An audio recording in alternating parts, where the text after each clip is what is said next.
Hey friends, Dean here. Before we get you on to your episode, I want to take a moment to invite you to our next virtual online trivia night. Wednesday, May 13th at 8 p.m. Join us either on our Facebook group or on our YouTube page for 3 rounds of fun trivia, music questions, movie questions, general knowledge questions. It'll be a fun time and a chance to win some prizes and have just a good relaxing night of some trivia at home. You don't even have to go out for it. So don't forget, Wednesday, March 13th at 8 p.m. Join us on our Facebook group or YouTube for 3 rounds of fun virtual online trivia. We'll see you there. It would be the closing of one chapter and the beginning of another, with the change of lead singers sharply dividing their fan base. In this episode, we're talking about Diamond David Lee Roth and the monster Van Halen album 1984. Stay with us. Get ready for the 3324 podcast, where lifelong friends Dean Legiro and Eric Kuber share their love of all things music and movies. Dean has directed short films and is a music trivia buff, and Eric, trained in audio engineering, brings his extensive knowledge of music and film to the conversation as they discuss, debate, and celebrate their favorite albums, films, and much more. Welcome, friends, to the 3324 podcast. If you're new, welcome. If you've been listening and taking the journey with us, welcome back. We appreciate the support. You can find us on social media, on Instagram and on Facebook at 3324 podcast. And with me, as always, is Eric. Hello, Dean. Hello, everyone. How's it going?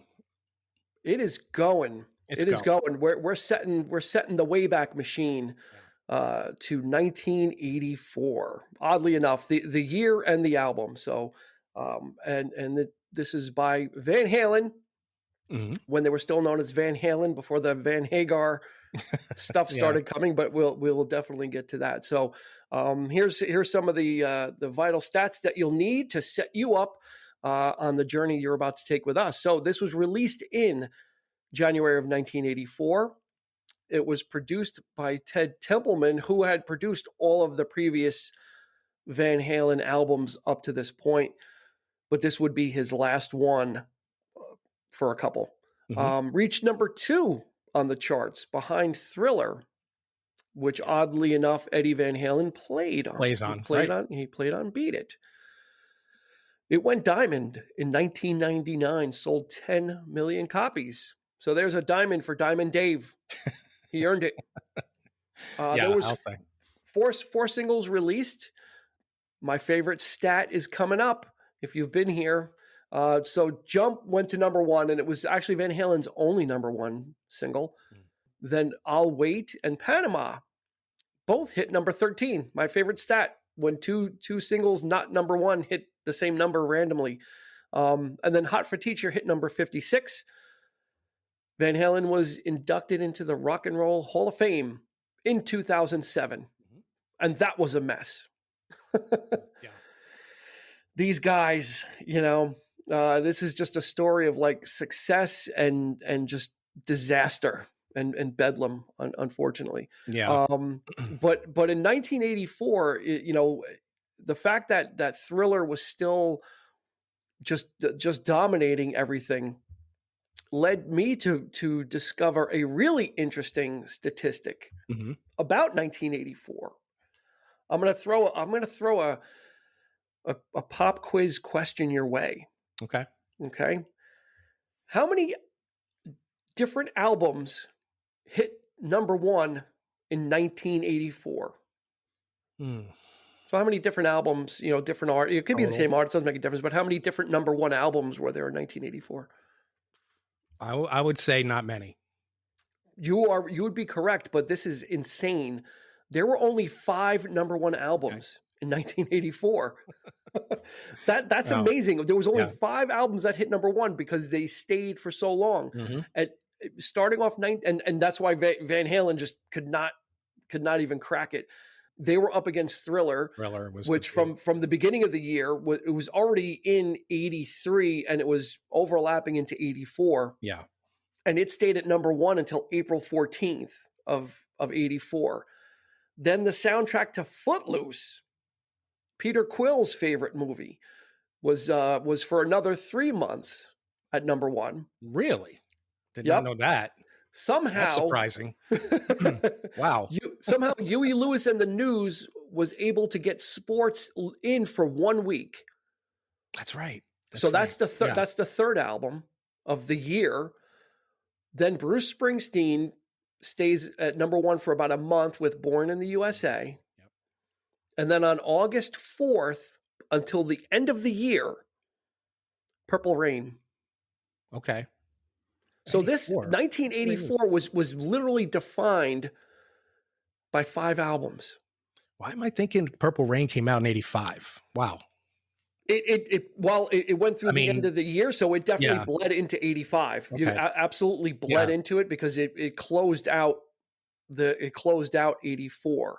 So I didn't go to 85, but if it was number 1 on December 29th, I'm guessing into 85 it was, and it was probably still feeling I just the remember ripple it effect being of that. really huge that year. Like So well into the 5 summer. albums. Yeah, that's crazy. Like now it's like someone's hitting number 1 and they're number 1 for a week.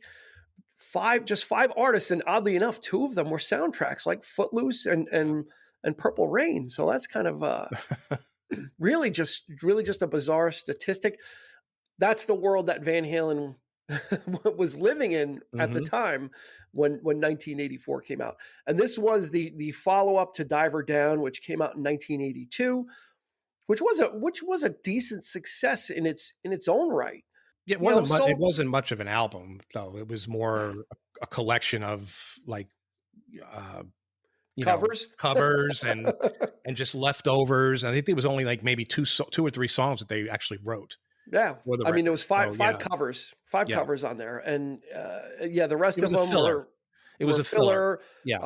Instrumental interludes, just really kind of I don't know, plugging the gap until they could do something else. And but despite all that, it did really well. I mean, it spent 65 weeks on the album chart. By 1998, had sold 4 million copies. So those covers and Van Halen's not afraid of those covers because they had done covers in the past too, but this one really, Pretty Woman became like they made that their own, and Dancing in the Street, they kind of really made those 2 songs their own. Which I love. I love their version of it. It's and they had done the Kinks in the past, like You Really Got Me, and they did You're No Good. So they're certainly adept at adapting things to their style. And making it and Van Halening it, Van Halenizing it, the hell out of it. So they absolutely were able to kind of cash in on that, and then it kind of set them up for 1984. There is some underpinnings of All's Not Well in the Van Halen kingdom, though. Around that time, Eddie Van Halen wanted to use synthesizers a little bit more, wanted to experiment with that, and got a lot of pushback, not only from David Lee Roth, but from the producer Ted Templeman there were synthesizers to a really lesser degree on some of the older albums. You probably barely can hear them, but Eddie really wanted to experiment with that and was kind of tamped down on Diver Down. But 1984 he would just go full on. And that was somewhat of a shock to some people as well, especially the hardcore Van Halen fans, when you've got a virtuoso at an instrument leaning heavily on something else. Yeah. Yep.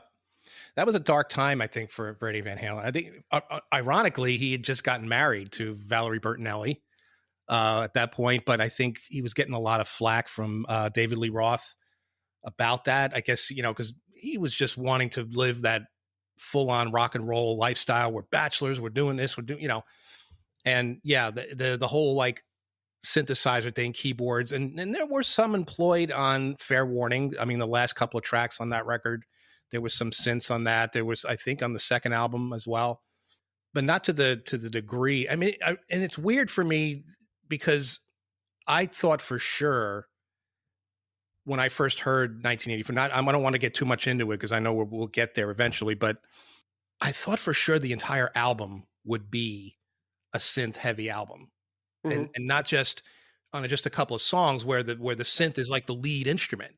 Yeah, I thought for sure that he was such a big deal about it. Yeah, exactly. Everyone had overblown. Oh, like, oh my God. And then you think, oh, this is going to be like a prog rock album or something. Right. I thought for sure he was going to ELP. be, more like layering the synths in with the guitar, but that wasn't really the case. So he replaced the guitar with the synths, and for the most part on 3 songs, and the rest of the album is pretty much straightforward Van Halen. Straightforward, yeah. So, and I remember when this came out, I had Diver Down. I was always a moderate Van Halen fan. I had Fair Warning. I had Fair Warning, and I had Diver Down. And when this came out, Jump just exploded. And 1984. Again, we're gonna talk about it a lot. But when we talk about albums from this era, the MTV effect was in full swing. And Van Halen absolutely took advantage of it. They did not flinch and shy away from using MTV and maximizing the exposure to just grow the legend or the perceived hedonism of Van Halen and that whole party atmosphere. So 84, I was absolutely listening to it. I had it. Everybody was kind of just really. This was the one that brought Van Halen really out into the forefront because Jump was just everywhere. It was the part of the soundscape.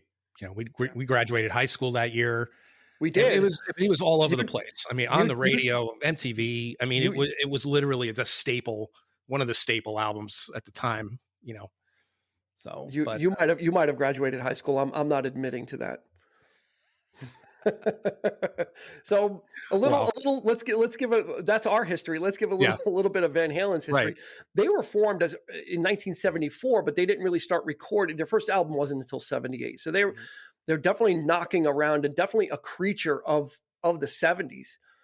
We think of them really as so much of the 80s and beyond, but they were there early days. In 1972, they were known as Genesis. Really? But they had to change their name because it was already a band in Britain that was named Genesis. Mm-hmm. So they had to change. So they went through. So then there's the next name they came up with was Mammoth, and Mammoth has made a return in 2020, 2021. So we'll get to Mammoth later on. But yeah, always guitar centric. And always, David Lee Roth is like the clown prince of rock. Really, he's like the P.T. Barnum, Carnival Barker. He's not accurate.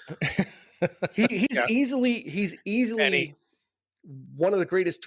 And I'm going to clarify this. He's easily one of the greatest front men in rock and roll. Yeah, he is not one of the greatest vocalists in rock and roll. So there's a difference there, right? A front man is one thing. A vocalist is another. Mm-hmm. And David Lee Roth is one of the great frontmen. He understood and loved. He chewed up the limelight. He loved it, yep. and he thrived in it. And it's his over the top personality that was almost like the perfect foil to Eddie's just virtuoso guitar playing. Mm-hmm. And kind of somewhat low key personality. And you've got David Lee Roth selling Van Halen to the masses with his antics, his jumps and his kicks and everything, getting them known for that. But Eddie Van Halen really was the reason, for the band, and the reason that everybody really latched on to him as the greatest guitar player and of that time. And re-listening to this, it's not hard to understand why. No, I'll agree to that. Almost I think the guitar on this record is done almost to a certain degree where at first, you first hear it back then, it was fantastic, the noodling, but I kind of feel like hearing it recently, I kind of feel like it was more Eddie Van Halen wanting to put his voice right next to David Lee. To me, it's almost like they were competing with one another at this point as to who was in charge of this band.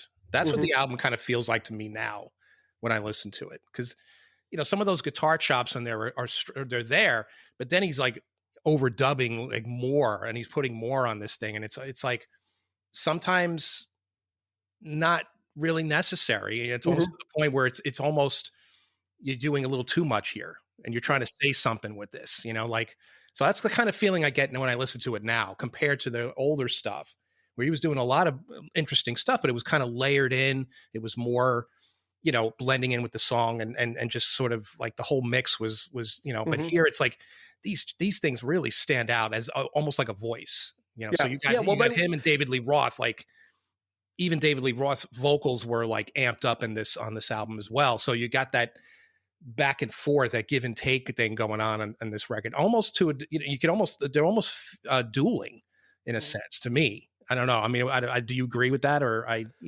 Well, to an extent, because they were really they're a 4-piece band, and they never tried to be anything more than that in the studio. It was very just raw and bare bones. Mm-hmm. But Eddie Van Halen started to evolve, right? So he wants to layer and fool around with synths and layering, and right.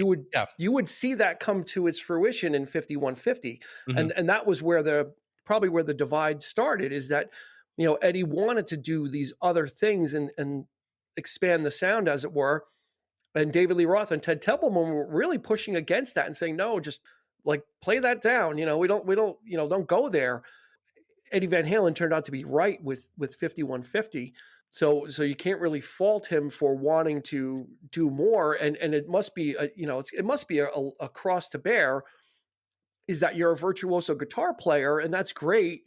But that's all everybody wants to hear from you then, right? They don't want to hear you doing something else. He did a great effect. There's no doubt. He put himself out there. He really made, it's like, look, guys, I have something to say here. I think more so on this record.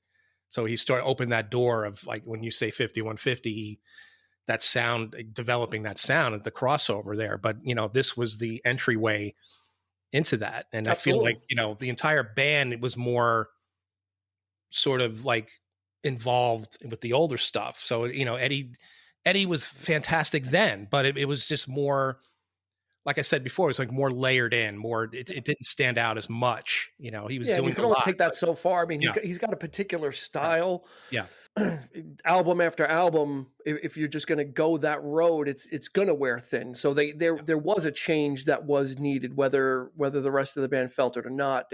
Something had to give. I mean, they had just gotten tired of themselves also. So, this would, kind of cement their superstar status, but it would also blow the band up and splinter it and change the dynamic in a weird way too, because after this, Eddie and Alex Van Halen really kind of took control, became really, really strange, a lot of strange decisions, a lot of weird stuff that went on. But for now, let's get into 1984. Let's part the sands of time and go back to a gentler time when I graduated high school with Eric, and we're gonna jump into this, and we're gonna start breaking down some of these tracks. And the thing that when I listen to it again, now with Van Halen, it's more about like the song. It's more about like attitude and musicianship than it is about substance.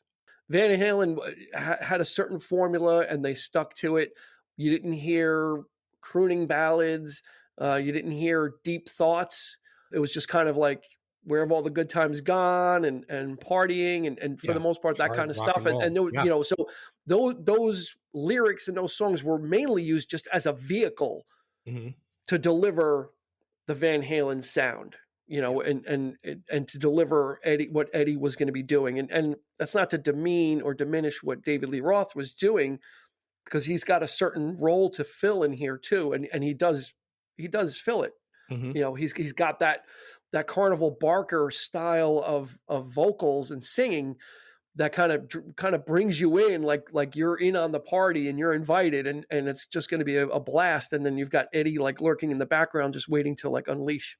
So as people were probably confused when they put this album on, it starts off with an instrumental, which is straight up synthesizers. This sounds something like out of Steve Miller band Book of Dreams. That's right. It is that so synth swirly, heavy, just all the different, he's really making a statement and saying, is this Steve Miller? Is it Rush? Is it, like in 2112 here? It's bizarre, Yeah. But, luckily it's only like just not even a couple minutes long. It's just really short. enough to probably give intro. people Yeah. heart attacks and strokes that were like listening to Diver Down and just put this on and say, oh my God, the new Van Halen. And they're like, what is this? Mhm. Is this Styx or what, what happened here? Who do I punch? And then you get Jump, which again, synth heavy, but oh my God, it's got the fattest, roundest synth sound.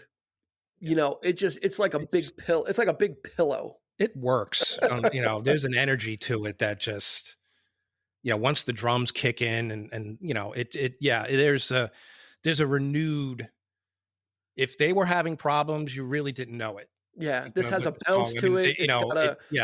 There's such a renewed energy. There's enthusiasm, and they just, and especially when you watch the music video, I always get a rise out of that, watching the sort of live performance, like David Lee Roth doing his thing, and they're having a blast. And Eddie Van Halen actually smiles, for the first time in the video. Which was a big deal. It's just one of those songs. I mean, how could this not be a hit? It's just got that driving beat, and embracing the synthesizers, but not in a British invasion way, not like Flock of Seagullsy. It was closer to a throwback to Styx or some of the 70s rock bands that used it. He was using it like that. And then the funny thing about this is when I was listening to it again, it's like, oh, here comes the guitar solo, and he does, but then he does a synth solo, which is longer than the guitar solo. And it never really struck me before, but he put an extended synthesizer solo after the guitar solo, and it was even longer. So again, another statement that, here's the guitar stuff, but we're going to go back to, for this song, we're going to just jump right back into that really, that's just thick and just round and just that synth sound. I can't get over it. It's almost like really the synth. It's like a guitar riff, really. When you think about it, it's like beep. Absolutely. It's like, he's playing it as if it were less of a melodic sort of chord thing. It's more punchy. It's it's used to great effect. And even the synth solo is kind of the way he would play a guitar solo, right. Somewhat. He doesn't have the freedom that he has on the guitar, but it's grounded in his guitar playing. That's a great point that you make, where it's kind of a guitar player getting into a keyboard for the first time, or really embracing it and adapting it, and you get Jump, a song with guitars and synths, and they're both used to great effect. Follows up with Panama, and I just wrote one word next to Panama on my notes: bombastic. It's just a big song from them. It feels like one, and again, you hit it on the head too with the videos. Like, you can't not associate the videos with these songs, and like the arena, and they're on this giant stage in the music video, and it kind of sells the feeling for that song. It kind of melds it together, and you feel like this is just one of those big arena songs. Yeah. But what I going back to what I said before about like the synth stuff, it was surprising to me that just the second track is a lot like their old stuff. Now we're back to the guitar. It's like, where's the synth? Because I was actually, I don't know why, but I was one of those people that was actually I was embracing the fact that he was trying to do something a little bit different here, and so I don't know if I was disappointed, but because it's such a great song, but he didn't want a complete mutiny at the record company, and from the band. They'd be like, right. But not even, like I said, not even, but he didn't like layer it in either. It wasn't in the background at all. There's no synth in the, this song whatsoever. Yeah. Straight up, just straight up classic Van Halen sound. Yeah. Yep. Classic big sound from it. And you can't help that when you have Alex Van Halen. I mean, he's got one of those distinctive drum sounds.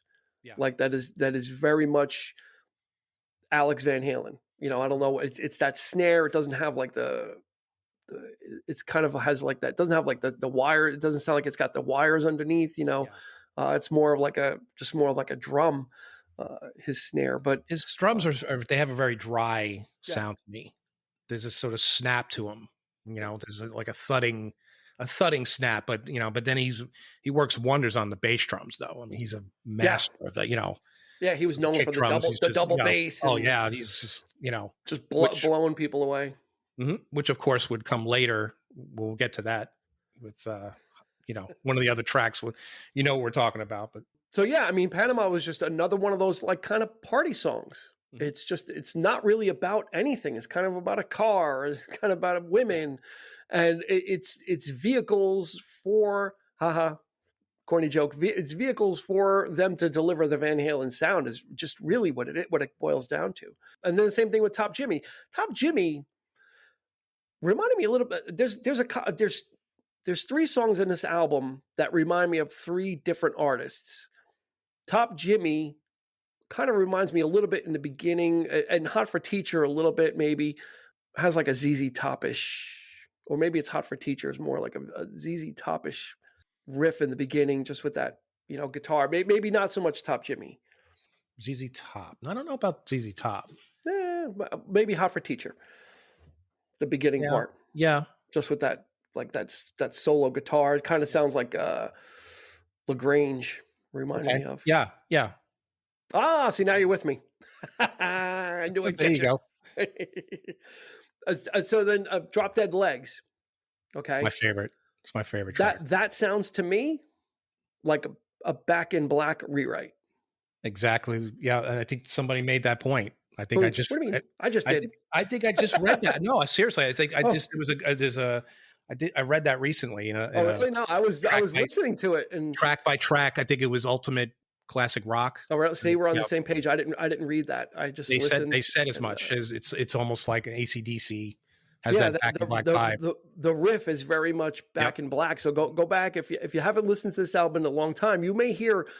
Let us know if you hear some of these influences, because there's another one, another influence later on. But yeah, Drop Dead Legs to me just had it kind of copped the Back in Black riff, not necessarily the song structure, but a little bit. It's like Drop Dead Leg, it's a little bit, but not a total theft. I just love that sort of groove to it, though. And I love that kind of stuff, and they weren't afraid to go there. You go back to Fair Warning, and that's the funkiest they would ever get. There was some heavy bass on that record and some wonderful grooves on that album. It's probably one of my favorites, as it stands out, because they were doing some interesting stuff. But yeah, Drop Dead Legs is probably my favorite track off this one. Yeah, pretty heavy, heavy. And then Waldo. Sit down, Waldo. Hot for Teacher. The video really drove the success of this song. Absolutely. Back then, I remember. I mean, there was they got a lot of flack for it back then. Imagine now, they wouldn't even be able to play this video. No. Not only with the sub. Forget about just take the subject matter. Take the video away from the song "Hot for Teacher." Okay. There's that, but then when you put the video with the little mini Van Halen kids, and the teachers are stripping, and the classroom turns into like a strip runway, and they're partying and they're grabbing at the women. I mean, it's just crazy. Back then it raised a lot of eyebrows, and people were like, "What is this country coming to?" So imagine now, it would be a meltdown. That's right. That's right. It was just that video was just everywhere, and again, like Van Halen understood, like they weren't afraid to like make fun of themselves. They weren't afraid to be goofy. They used the medium to such great effect that they got like the fans on board. They were the ultimate party band. You can't take that song. You can't take that song seriously. They were the ultimate party band. Yeah, the ultimate rock and roll party band. This is Van Halen. Yeah, absolutely. So would you think that video would play today? No way. No way. Not in a million years. No. Crazy. I remember that when the first time I saw like the little Van Halen, I'm like, oh my god, this is just amazing. But there's a lot of videos that you think of Twisted Sister too. That stuff and a lot of the hair bands of the time, always with the hot chicks. Yeah. Well, this is the car or but the kids. Yeah, I mean, this is the kid Van Halen in school. And then with the adults, so that's funny. But a great song, and this is what you're talking about with Alex Van Halen. Yeah, the kick in the beginning is just phenomenal. You can't even keep track of it. Yeah, you almost can't even keep track of how fast. Yeah, he's going at one point. It becomes like it's almost like a drum roll, but with kick drums. It's owns absolutely amazing. Yep. Yeah, he was a force to be reckoned with. And that's the thing is you've got like the guitar player, like a virtuoso guitar player, and then you got like this monster drummer. You have to have a gigantic, larger than life personality out in front. Otherwise it would just be a mess. Like if and then someone's got to lay back, and that's Michael Anthony. Someone's just got to sit back and kind of watch everything. Because you can't, like, if you don't have the right personality leading that charge and being in front of all that, it would be just a weird situation where the drummer and the guitar player are better than the front man. And you couldn't have that. Like, no. Roth had to match. This band. No. Yeah, he had to match them with whatever tool. He doesn't play any instruments. So his instrument was his personality and his charisma. And he had to match Eddie's guitar playing and Alex's drumming with his charisma and his showmanship, as it were. Yeah, he knew how to engage an audience. He had to be just right out there. So next up, my favorite song, which is "I'll Wait," which is very synth. This is very synth driven as well. Really, the counterpart or the partner to "Jump" is this one, because it's got that same feel where it's got a keyboard, a synth intro. It's got a guitar solo, but then it's got more keyboards in it too. So very much in the same structure as "Jump," but I really love the vocal performance by Roth on this too. This is as close as he gets to some singing. Yeah. Yeah. And it's also a song. It's also might be one of their first sort of, I wouldn't say ballad, but it's a slower, it's an actual song. There's an actual structure to the song. Yeah. It's not a rush. Trying to say something. It's not like, virtuosic musicianship happening in this song at all. It's like they're focusing. There's more focus as it being a song, so, which is this was the first for this album, Yeah. And kind of a harbinger to 5150, because you're right. Like a lot of their songs are just so quick. Yeah. I mean, their albums are short. Diver Down was 31 minutes. Yeah, Fair Warning is really short too. Yeah, they're like 30-minute albums. 1984 was 33 minutes. They were all short. It wouldn't be until 5150 that they made an album over 40 minutes. So their songs are just, because they're just so blazing fast, and they kind of burn through the idea pretty quickly, because you can't really keep going back to Eddie for another solo. Right, you couldn't extend these things, right? Yeah, so you kind of had to get in and get out. Yeah. That's right. That's right. One of those. This actually came out much later, but "I'll Wait" was co-written by Michael McDonald of the Doobie Brothers. All these things were always credited to the four members of Van Halen. They kind of did an equal partnership, even though they would come after Michael Anthony later on and say, "Well, you didn't really write anything, so sign, get your name off this," or whatever. But then it turns out that this was Michael McDonald had a hand in there too. So I don't know. Maybe he should do that on his solo tour. He wasn't credited on the record until I think the re-release. Yeah, until much later. Yeah. So once they started renegotiating all that, a la the Beach Boys of who really wrote this, who really wrote that, and we're going to fight over it, and it gets petty and it gets out of control. It's too bad. It's too bad. This is Van Halen's it's like a Greek tragedy. It really is. Girl Gone Bad. Okay, this is another one. The beginning, and you may need to go listen. You may need to go re-listen, Eric, and people that are listening, listen to the beginning of it and tell me if I'm crazy. But you actually gave it away a little bit earlier. I got a little nervous. The beginning of Girl Gone Bad sounds a little bit like Rush. Absolutely. Sounds like something from Moving Pictures.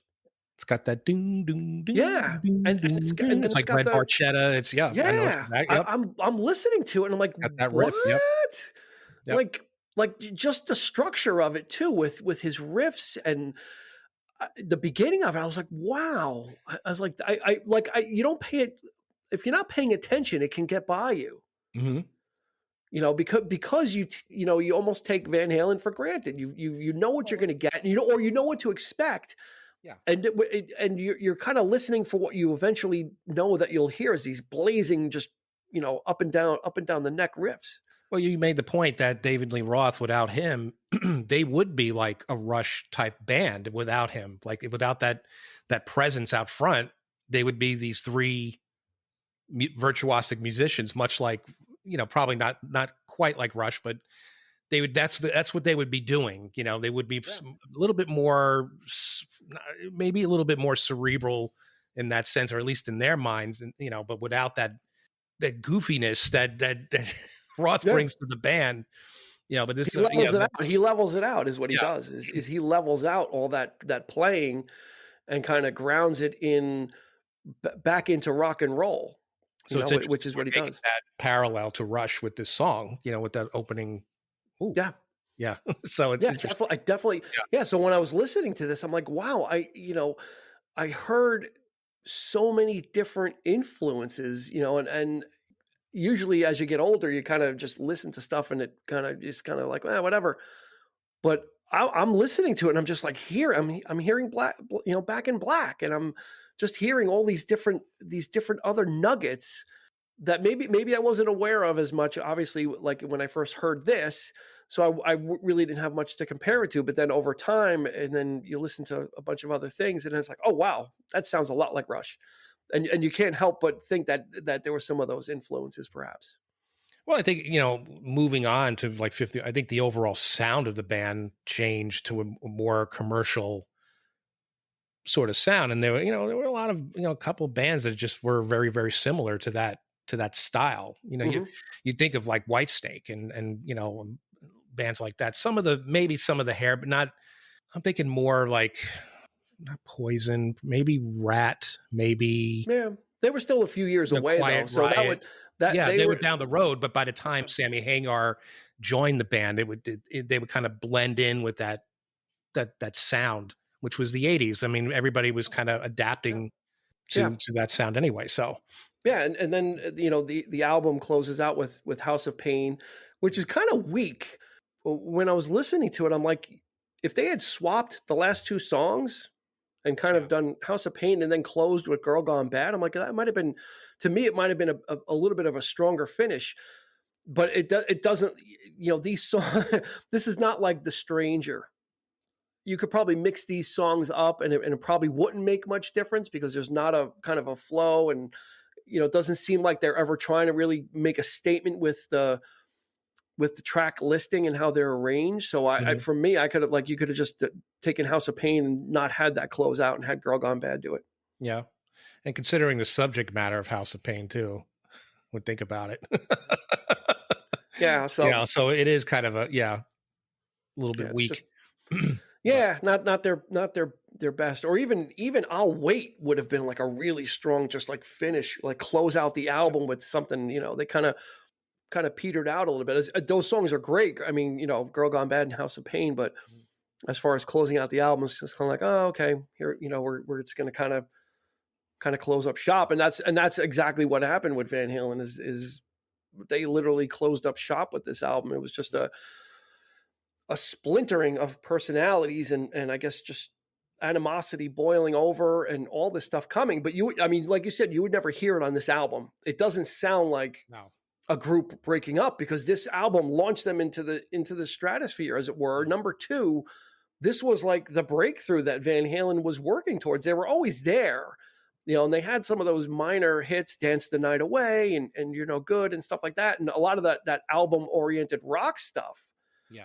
This pushed them into the forefront, and they maximized it with the videos. And you see, like you said, the good time they're having. You would never know that there was all this underpinning of something's going to give. Mm-hmm. Something's going to explode. They became too big for the personalities. Roth, his ego and his personality at this point probably couldn't fit in the room anyway. Yeah. And he was being pulled in a different direction. And then Eddie Van Halen and Alex and Michael Anthony were on a different track, mm-hmm. And then David Lee Roth goes and puts out the two solo singles. He does California Girls. And that kind of gets a little buzz with him as a solo artist. And then it was over. Mm-hmm. It was over. This was their 6th album, and it would be one of their biggest selling ones also, even outside of the Sammy Hagar stuff, which this one and their is debut bizarre. were both their best selling. Yeah. I would have thought that some of the other ones would have blown this away, like OU812 or even 5150. I mean, because when those came out, especially OU812, because it was the one after 5150, and everyone's like, oh, okay, this actually works with Sammy Hagar. And they were pretty popular. That was a really great. I loved OU812. I thought it was one of their better Sammy Hagar albums. But yeah, they would just shatter into a million pieces. David Lee Roth would try and replicate Van Halen with Steve Vai, and he's like, I'm going to get a virtuoso bass player with Billy Sheehan. Mm-hmm. And then they get Matt Bissonette or Greg Bissonette. No, Greg. Greg is the drummer. His brother Matt would come in on bass after Billy Sheehan would leave. So he puts together his own little mini Van Halen that we're gonna rock it and we're gonna do it. And he comes out with Eat 'Em and Smile, which was his first solo release. Did you ever listen to that? Yeah, because you played it all the time. Well, there you go. No, I just remember, we 1984. I don't think we played in 1984 half as much as you played 5150. Driving around the car, and then and then the David Lee Roth. You were really into David Lee Roth, I remember. Yeah, absolutely. Yeah, huge fan. And so there was a lot of great stuff there. Yeah. I mean, it was a great time for that type of music. It didn't make a lot of demands on you. No. But it was, but Van Halen was great music though. See, there's a difference. There's some of those bands that don't make a lot of demands out of you, but they're just not great bands, or they don't had do anything. The talent to back it up. Yeah, Van Halen musicianship too. Yeah, made accessible music when they could have done something different if they wanted to, but they're like, no, this is how we're going to deliver, and we like this lifestyle, and this is how we're going to present our product, and they did. It's not like they were manipulated into doing anything. I mean, this is what they projected. So they chose. Yeah. So then when I remember when Roth left, I was like, oh my God, this is what's going to happen. And then I was thinking it was going to be like an Aerosmith thing. I was like, oh, he'll come. I was right, because back then I said he'll come back, just like Steven Tyler did to Aerosmith or Joe Perry or whatever. I said they'll get back together, but that was so far off. Mm-hmm. And then they announced Sammy Hagar, the Red Rocker. Oddly enough, I had bought his cassette. Was it Voice of America? It had I Can't Drive 55 on it. Mm-hmm. But he was not a. There was a lot of head scratching. I don't know if you remember at the time. Yeah, because he was a guitarist himself. What? Sammy Hagar? What? What? He's like, yeah, he had his own thing. Like his, he was coming up. Join a band, like, he just needs some session players behind him. He played guitar. He had his own shtick going on. Like, and then he joins Van Halen. So who's playing what there? Yeah, and obviously his guitar playing is, more subdued than Van Halen's. So I don't know. Yeah, it was an odd pairing for sure.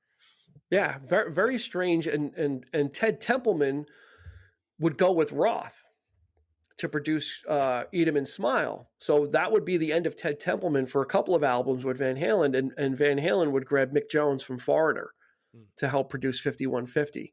Regardless of the fact that it's Sammy Hagar does bring a couple of things into the mix, which you mentioned. Is he's a guitar player? Is he virtuoso? No. Competent? Absolutely. So that just by default just expanded the sound if needed.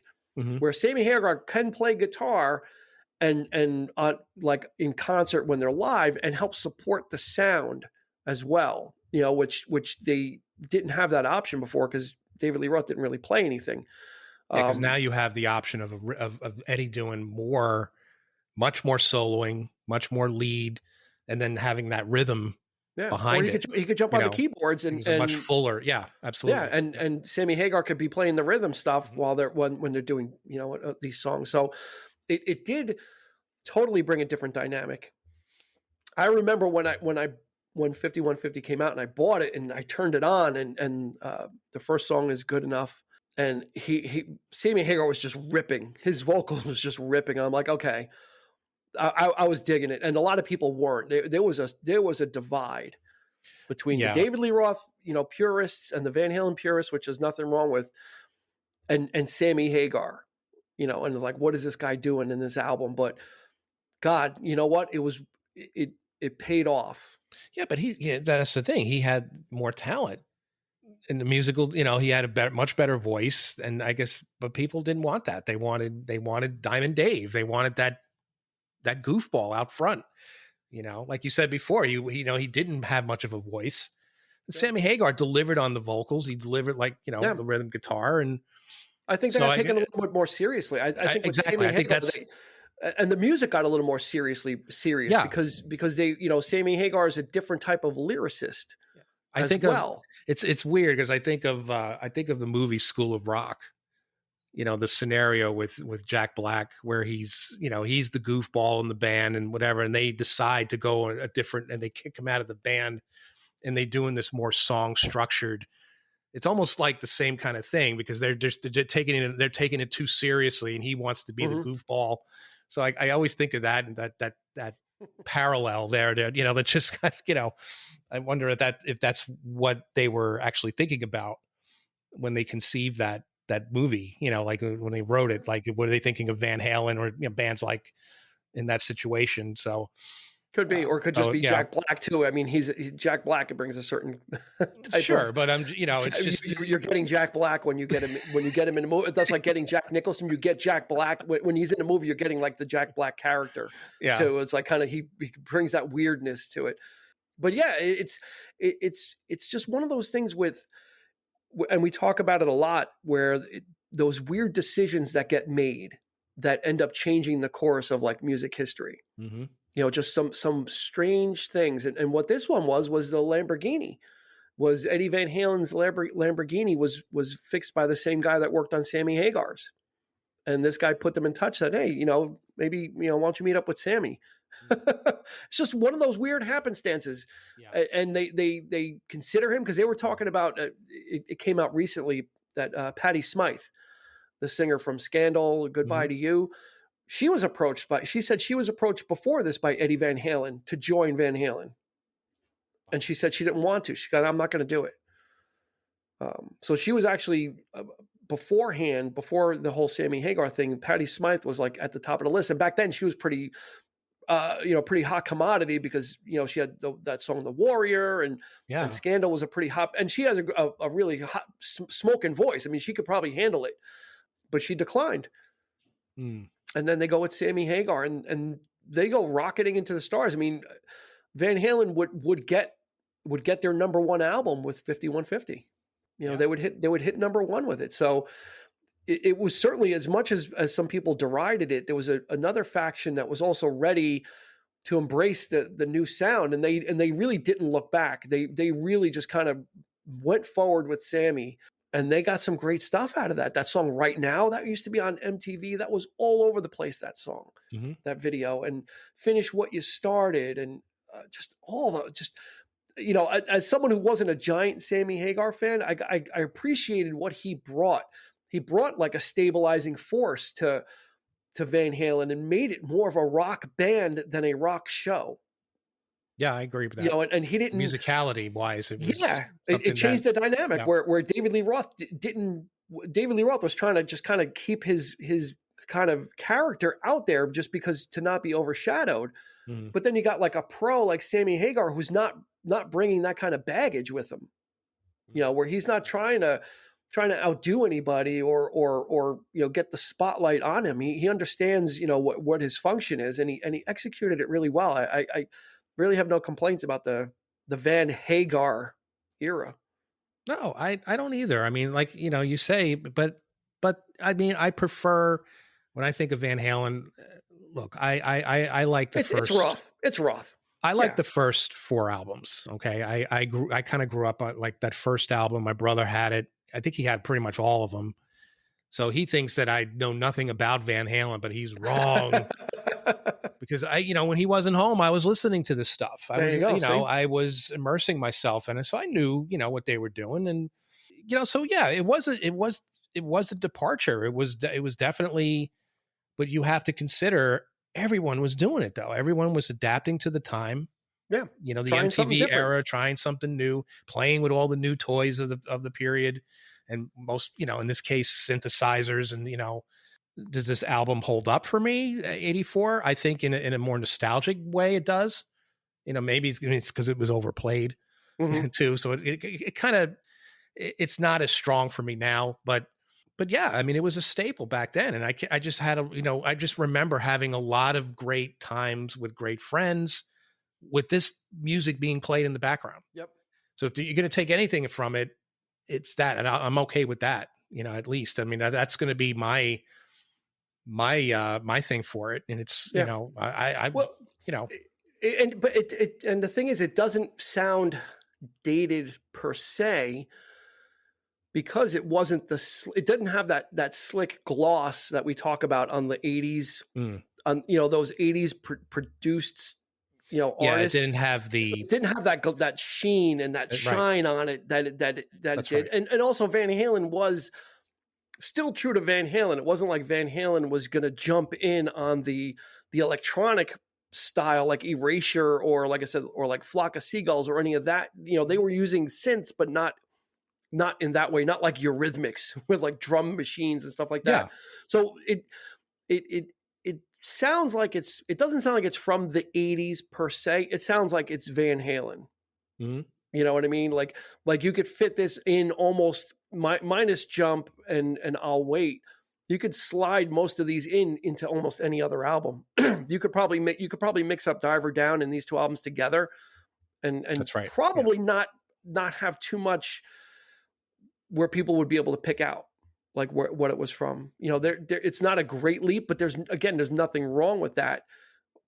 The leap would come after this, right? The new sound was on the horizon with Sammy Hagar, and that was the thing. It was probably going to happen with or without Roth. The fact that Roth wasn't there, I think, made it a little bit easier for everybody else to make that adjustment too. It's like, okay, this is a new lead singer, and it doesn't sound like the old Van Halen per se. Yeah. So, okay. You know, it's not like Sammy Hagar was going to do an impression of David Lee Roth, because that would just be disastrous. Oh. You know, and he didn't sound like him either. Sammy Hagar. He's going to be himself, and he was. Totally was. You know? And then unfortunately, that relationship would burn brightly, and the Van Halens would burn through Sammy Hagar, and that would end in animosity. And then I guess they thought, well, we could replicate this recipe again. So they get Gary Cherone from Extreme for one album for Van Halen 3, which wasn't well received. I heard some of the stuff. It's not horrible, but at that point, you start to get a reputation as well. You know, if you're going through lead singers, it's probably not at that point, like back in the day, you probably could have blamed, it's like, oh, well, David Lee Roth is just difficult. He's an a-hole. Look at him. Look at how he acts. And you probably could have made the case, but now Sammy Hagar's on the outs with them too. Yeah. You know, after everything he had done with them, now you have to start questioning where the problems are. Mm-hmm. So that didn't work with Gary Cherone. And then they were, and I actually, in between that, they had talked in between Sammy and Gary Cherone, they flirted with Roth again. He recorded a couple of songs for their greatest hits. He thought he was coming back. He shot his mouth off a little too early, and they're like, no, forget it. So they went with Gary Cherone, and then, then they went into kind of hiatus for a while. It just got crazy. And then they jettisoned, Michael Anthony. Yeah, and that's when David Lee Roth actually came back. Yeah, he came back. Got his son in the band. Yeah, they got his son. And in the beginning, that irked me. I'm like, Wolfgang Van Halen. He was like 16. I'm like, what is this guy doing playing with Van Halen? It's like, what's the deal? It turned out that Eddie Van Halen said he was not going to tour unless he could bring his son out. He wanted to play with his son. So in the beginning, I was like, oh, what's the deal with this? But then it kind of made a little more sense. He's like, well, I'm not going out if this doesn't happen. Mm-hmm. So I was like, oh, all right, I guess so. And and then Roth would come back, and then Sammy Hagar was in Chicken Foot with Michael Anthony, and then they have that one, The Circle now. So Sammy Hagar and Michael Anthony are pretty okay. And then they get inducted into the Hall of Fame in 2007, and that was just another like stain on the Van Halen legacy. because Roth wanted to sing Jump like at the induction, but Velvet Revolver, who was going to be playing with them, didn't rehearse that. They said, well, we're going to do You Really Got Me or whatever. And he's like, well, I'm not coming then. And then the Van Halens didn't come. So it was like Sammy Hagar and Michael Anthony were there. It's like, these are the times like to put all that aside. You're getting inducted into the Rock and Roll Hall of Fame. Put it aside. Exactly. The band's called Van Halen and they don't show up. Smile for one night, and then you guys can go your separate ways and never speak again if you need to. It's just like it's just like a set. Like all this animosity and acrimony in public. It doesn't look good. And again, it made the Van Halen brothers just look even worse, because it looked like these guys were the problems, that they just couldn't get along with anybody, no matter what. It was like with Chuck and Roth, with Chuck and Hagar, with Chuck and Michael Anthony. They can't decide on lead singers. No one can work with them. So it just became really weird. Wasn't there one point where Eddie and Alex were at odds too? I think they were having problems too. I think I've read, that was going on as well. They all had their share of substance issues. Yeah. So that it's got to count for something, unfortunately. And then Wolfgang Van Halen ends up touring with them and becoming the bassist. And then Eddie kind of gets sick. And, he passes away, unfortunately. So there's a lot of probably things left unsaid, unfortunately. A chapter that is unwritten.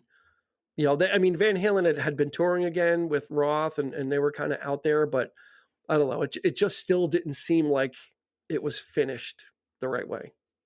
No, not at all. After all these years, even when David Lee Roth came back, I don't know. It wasn't the same. It wasn't the same. No. Because he's got no voice too. He's done. But it's like you say, even in his personal life, he divorced Valerie Bertinelli, and so that tacked on with everything else that was happening in the band too. So yeah, who was Eddie Van Halen? What was he like? What was going through his head? We really don't know. We don't know. He was supposedly always working on new music, supposedly had new music. I don't know if that will ever be revealed, by his son. And that's where Mammoth comes back in. So Wolfgang Van Halen, it turns out, is probably a musical prodigy. Because he decides to carry on, and he becomes a self-contained unit called Mammoth WVH, Mammoth Wolfgang Van Halen. That's not a group. He does everything. And I'm quite impressed with what I've heard so far. He's got a couple of singles out. One was kind of like a pop rock song, and then another one was just a straight up rock song. And you know what? I gotta say, color me impressed with. I was a little doubtful.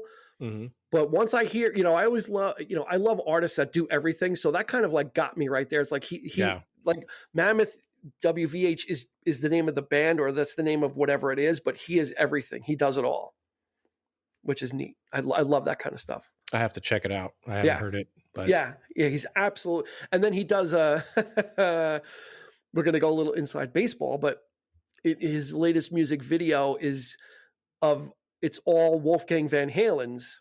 One is singing, one's playing guitar, one is playing bass, one is playing, drums. Like, they're all Wolfgang Van Halen, showing that he's the whole band, which Jeff Lynne had done in a video a few years ago. I'll just leave that there for Mercy. He was all Jeff Lynne's, but so that got my attention too when I saw the video of all the Wolfgang Van Halens. I'm like, oh, I've seen that before, so let me see how this works out. But really good. Highly recommend Mammoth WVH. Does not sound like Van Halen. Okay, so kind of put that aside. If you're thinking, well, this is going to be like its dad. No one is like Eddie Van Halen, first of all, and no one probably ever will be. And this is not trying to. This is just straight ahead rock and roll, and it's good stuff. It's really good. Oh, I'll check it out. Yeah, absolutely. I highly recommend it. Okay. So that's it for Van Halen. Yeah, aged. Yeah, does it get better with age? I'm not sure. I think it just gets more Van Halen with age, if there's such a thing. right? There you go. I don't think it gets better or worse with Van Halen. It's just I think Van Halen is kind of frozen in time as Van Halen. You know, it's a particular sound, it's a particular groove, it's a particular feeling that you get with Van Halen. 1984 delivers on that plus, right? It was something new on the horizon. It was a signaling of something happening, but still grounded in what everybody was coming to expect from Van Halen. Yeah, to me, it's the nostalgia. This particular album is all the most nostalgic for me in terms of, but again, I like their, you know, if I'm going to sit down and listen to Van Halen at this point in time, it's going to be the earlier stuff. To me, that was like the raw, you know, the core of that band was just, they were, you know, that first album, I mean, just right out the gate, they were just killing it. You know, I love that record, and I love Fair Warning. Those are my two favorites. And Fair Warning is by no means, I think, one of their best. It may be, I don't know, but like I said before, I just really like the funky aspect of that. You know, a lot of the songs on that album. You think of Mean Street and oh god, this Dirty Movies, Unchained, which would be a huge live. You know, they do that song. That was one of their biggest live performance songs. And people went nuts every time they heard that one. So, yeah, that was a big one. Big crowd pleaser. But absolutely. But that's it for me. I mean, I just remember having a lot of great times with that album being played in the background. And that's what I take away from it. More so than, I guess, the music aspect of it, but like, you know, but like you say, it's Van Halen though. It is, it connects you though, right? I mean, the music is connecting you to a feeling. So that's what's important there is, and I feel the same way about it too, because it was of its time, only because again, Van Halen would radically change. So it's not like they stayed with David Lee Roth, but changed their sound. This was, like I said in the beginning, in the open, it was the closing of one chapter and the opening of another one. And basically to wrap up, that's exactly what this is. This was the last album with the classic Van Halen lineup, because when they reformed in 2006 or 2007, whenever they did that other album, Michael Anthony was not included. So this is the last album with the original four members of Van Halen, before the animosity, before the backbiting, and just before all the bad feelings. They delivered something that was it was just a monster album. Their effect on MTV was felt throughout the year with their videos, and you're not going to get someone better of his time than Eddie Van Halen. I mean, he came in after Clapton, after Page. There was there was a gap there, and Eddie Van Halen filled that gap, I think. Yeah.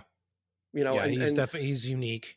Yeah. There was nobody else. Even if it's like sometimes some of the things he didn't, I mean, it's very sort of technical and sort of, you know, flashy and that kind of thing, which is not my favorite style of guitar playing, but for what he did and what he brought to it, the instrument, you know, he definitely stands out as one of the greatest. He was, and he was an absolute innovator in guitar technique. People were wondering how he got those sounds. So you'll hear a decent amount of that on 1984. So it's definitely a recommendation from us. Like I said, the last album of the classic Van Halen lineup. So find it, 1984, and it's very easy to remember if you do trivia, because it came out in the same year. So that's a win if you're at trivia. Piece of cake for that one. That's going to do it for this episode of the 3324 podcast. For Eric, my name is Dean. We appreciate you listening, and we appreciate your support. And we will see you on the flip side. You've been listening to the 3324 podcast with Dean Legiro and Eric Kuber. You can find us on your favorite podcast provider, so please like, subscribe, and rate to become a part of the 3324 family. Your feedback is important, so make sure to follow us on Instagram and Facebook at 3324 podcast and on Twitter at 3324p to join the conversation.